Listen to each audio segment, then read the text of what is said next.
నమస్తే అండి. Welcome back to our channel feel good Meena Kumari. Friends అందరూ బాగున్నారా? ఈరోజు మరొక మంచి డివోషనల్ వీడియోతో మేము ముందుకు వచ్చాను. ఈ వీడియోలో వైకుంఠ ఏకాదశి రోజున శ్రీకాకుళంలో ఉన్నటువంటి నారాయణ తిరుమల దేవస్థానంలో ఆ నారాయణుడి వైభవాన్ని మీకు చూపించబోతున్నాను.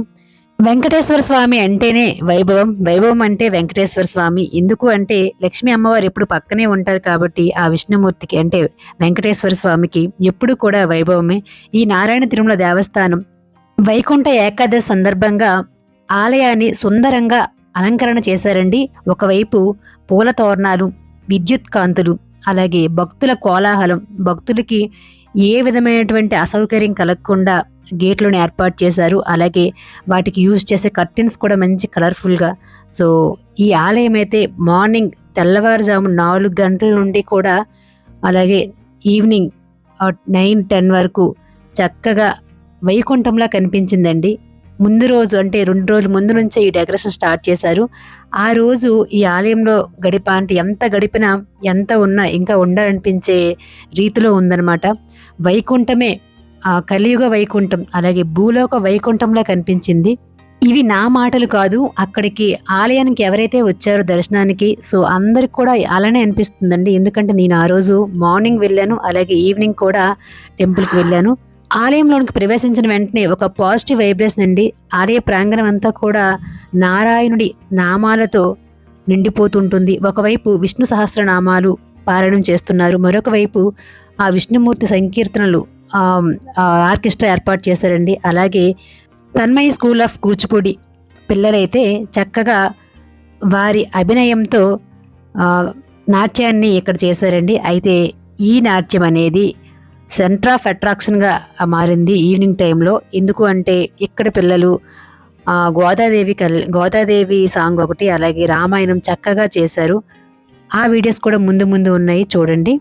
ఇప్పుడు మీరు చూస్తున్నారు ఉత్తర ద్వార దర్శనం అండి. సో ఉత్తర ద్వార దర్శనం దగ్గర ఈ విధంగా ఏర్పాటు చేశారనమాట. చక్కగా ఆ ద్వారాన్ని అలంకరణ చేశారు. ఎదురుగా స్వామివారిని ఉంచారు. అలాగే అమ్మవారు, 2 అమ్మవార్లతో సహా స్వామివారు అంటే కళ్యాణంలో పెడతారు కదా విగ్రహాలు. సో ఆ ఉత్సవ మూర్తులను అయితే ఇక్కడ ఏర్పాటు చేయడం జరిగింది. అలాగే మన మూల విరాట్ వెంకటేశ్వర స్వామి ఇక్కడ ముందు దర్శనం చేసుకున్న తర్వాత మూల విరాట్ దగ్గరికి వెళ్ళి చాలా మంది దర్శనం చేసుకుంటారనమాట. చూసారు కదా, ఈ విధంగా అందరూ ఈ ద్వారం గుండా వస్తారండి. ఈరోజు ప్రత్యేకత ఏంటంటే ప్రత్యేకమైన కొబ్బరికాయలు, పూజలు అవన్నీ కాకుండా ఈ ద్వారం గుండా రావడమే ఈరోజు ప్రత్యేకత అనమాట. ఈ ద్వారం గుండా వస్తే సాక్షాత్తు మనం ఆ వైకుంఠం ప్రవేశించినట్లే. అలాగే ఈ ద్వారం గుండా ఆ రోజు ఎవరైతే వైకుంఠ ఏకాదశి రోజు ఉత్తర ద్వారం గుండా వచ్చి వెంకటేశ్వర స్వామిని దర్శనం చేసుకుంటారో వారికైతే ఎటువంటి గ్రహదోషాలు ఉండవు. అలాగే ఆయుర ఆరోగ్య అభివృద్ధి జరుగుతుంది. ఇంకా వైకుంఠం అంటే పునర్జన్మ ఉండదు అని అంటుంటారనమాట. వైకుంఠ ఏకాదశి రోజున ఉపవాసం చేస్తే సంవత్సరంలో మనకు 24 ఏకాదశులు వస్తాయండి. సో 24 ఏకాదశి రోజులు కూడా ఉపవాసం ఉంటే ఎంత ఫలం వస్తుందో ఈ ఒక్క వైకుంఠ ఏకాదశి రోజున ఉపవాసం చేస్తే అంత ఫలితం ఉంటుంది. వైకుంఠ ఏకాదశి రోజున ఈ విధంగా ఉపవాసం చేయలేని వాళ్ళు కనీసం వైకుంఠ ఉత్తర ద్వార దర్శనంకైనా వెళ్ళాలండి. ఈ విధంగా ఉత్తర ద్వార దర్శనం చేసి స్వామివారిని దర్శించుకుంటే చక్కగా వారి కోరికలన్నీ తీరుతాయి. చాలా మనసు ప్రశాంతంగా ఉంటుంది. ఆ ఆలయంలో తిరుగుతున్నంతసేపు కూడా చాలా అంటే మనకు ఎలా అయితే ఒక ప్రశాంతమైన వాతావరణం, స్వర్గం అంటారు కదా వైకుంఠం, ఎలా అనిపిస్తుందో అలాగే ఉంటుందండి. యాక్చువల్గా ఏంటంటే మనం ఒక్కసారి అది గమనించవచ్చు. మన ఇంటి దగ్గర ఉండే స్థితికి అలాగే ఇక్కడ ఆలయంలో ప్రవేశించిన తర్వాత ఉండే స్థితికి చాలా మార్పు ఉంటుందన్నమాట. అది మనకు అన్ని రోజుల్లో అన్ని ఆలయాల్లో లభించదండి. ఈ విధంగా ప్రత్యేకమైన రోజుల్లో అయితే మాత్రం ఆ అనుభూతి చెందాల్సిందే. చూస్తున్నారు కదా, భక్తులందరూ కూడా ఎంత కోలాహలంగా ఉన్నారు. చాలా మంది ఆ రోజు ఏవైతే వాళ్ళ పనులు ఉంటాయో వాటిని వాయిదా వేసుకుంటూ ఏదో ఒక సమయంలో ఈ విధంగా స్వామివారిని దర్శించుకుంటూ ఉంటారు. ఈ ఒక్క ఆలయంలోనే కాదండి, ఎక్కడ వెంకటేశ్వర స్వామి ఆలయం ఉన్నప్పటికీ ఈ విధంగానే వెంకటేశ్వర స్వామి అలాగే విష్ణుమూర్తి ఆలయాలు ఎక్కడ ఉన్నా ఈ విధంగా ఉత్తర ద్వార దర్శనం అవుతుంది. తిరుపతిలో కూడా అవుతుంది. సో ఈ విధంగా మన శ్రీకాకుళంలో నారాయణ తిరుమల చాలా ప్రత్యేకమైన ఆలయం అండి. ఈ దేవస్థానం పేరులోనే నారాయణ తిరుమల అని ఉందండి. అంటే తిరుమల అని అంటే ఎలా పెట్టారో తెలియదు, కానీ నిజంగా ఆ తిరుమలలో తిరుపతిలో వెంకటేశ్వర స్వామిని దర్శించుకుంటే ఇటువంటి అనుభూతి కలుగుతుందో ఇక్కడ కూడా అటువంటి అనుభూతి కలుగుతుందండి. ఆ వాతావరణం కూడా అంత చక్కగా తీర్చిదిద్దారు. చూసారు కదా ఈ విధంగా ఇక్కడ పెద్ద పెద్ద విగ్రహాలు అయితే ఉంటాయి. విష్ణుమూర్తి, అలాగే ఆంజనేయ స్వామి, శ్రీకృష్ణ భగవానుడు, అలాగే ఈ ప్రాంగణం అంతా కూడా చాలా బాగుంటుంది. చాలా విశాలంగా ప్రశాంతంగా ఉంటుందన్నమాట.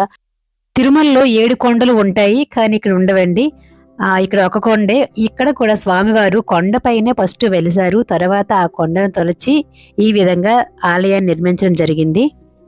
స్వామివారు ఆ రోజు ఎంత సుందరంగా ఉన్నారో, ఎంత శోభాయమానంగా ఉన్నారో చూడండి. జనరల్గా మనకు ఎవరికైనా వీడియో తీయనివ్వరు, కానీ చిన్న క్లిప్పింగ్ నేను సేకరించాను అనమాట.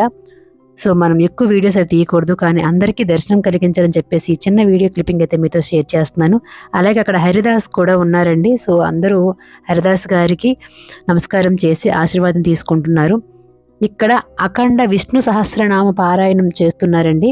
అలా కంటిన్యూస్గా పారాయణం చేస్తున్నారనమాట. ఇంకొక వైపు ఆర్కెస్ట్రా వారు విష్ణుమూర్తికి సంబంధించిన పాటలేమి పాడుతున్నారు. Tanmayi school of Kuchipudi dance పిల్లలైతే ఇక్కడ చక్కగా కూచిపూడి నృత్యాన్ని ప్రదర్శించారండి. అందరినీ కూడా ఆకర్షింపజేశారు. చూసారు కదా అందరూ. ఈవినింగ్ అయితే ఈ క్యూలోని చుట్టూ తిరిగి వెళ్ళే వాళ్ళకి ఎటువంటి బోర్ కొట్టకుండా చక్కగా ఈ పిల్లలైతే అలరించారు. చూడండి ఇక్కడ రామాయణం బ్యాలే ఒకటి చేశారు. అలాగే ఇంకొక సాంగ్, ఒక 2-3 సాంగ్స్ అనమాట. గోదాదేవి సాంగ్ అయితే చాలా బాగా వచ్చిందండి. ఆ పాటనే ఇక్కడ వచ్చే భక్తులు 2 సార్లు ప్లే చేయమంటే 2 సార్లు పిల్లలు చేశారనమాట. ఎక్కడైనా ఏదైనా సాంగ్ ఒకేసారి చేస్తూ ఉంటారు, కానీ ఇక్కడ ఆ సాంగ్ అయితే 2 సార్లు చేశారు. కానీ నేను ఆ సాంగ్ షూట్ చేయలేకపోయాను అనమాట. డాన్స్ అయిన తర్వాత ఈ విధంగా డాన్స్ మేడం గారితో పాటు ఫొటోస్ తీసుకున్నామండి. Yellow colour dress Tanmayya madam. మన ఫాలోవర్స్ చాలా మంది వచ్చారండి టెంపుల్కి. ఆ రోజు చాలా మంది కనిపించారు. అయితే ఈ విధంగా కొన్ని పిక్స్ మీతో షేర్ చేస్తున్నాను. ఇదండి ఇవాళ వీడియో. మీరు కనుక మన ఛానల్ని ఇదే ఫస్ట్ టైం చూసినట్లయితే తప్పనిసరిగా మన ఛానల్ని సబ్స్క్రైబ్ చేయండి. అలాగే పక్కన బెల్ ఐకాన్ కూడా క్లిక్ చేయండి. మీ లైక్లు, కామెంట్లే నాలో మరింత ఉత్సాహాన్ని నింపి మరిన్ని ఎక్కువ వీడియోలు చేయడానికి ప్రోత్సాహంగా ఉంటుంది. కాబట్టి తప్పనిసరిగా ఈ వీడియోని లైక్ చేయండి. అలాగే ఎలా ఉందో కామెంట్ సెక్షన్లో తెలియజేయండి. Thanks for watching.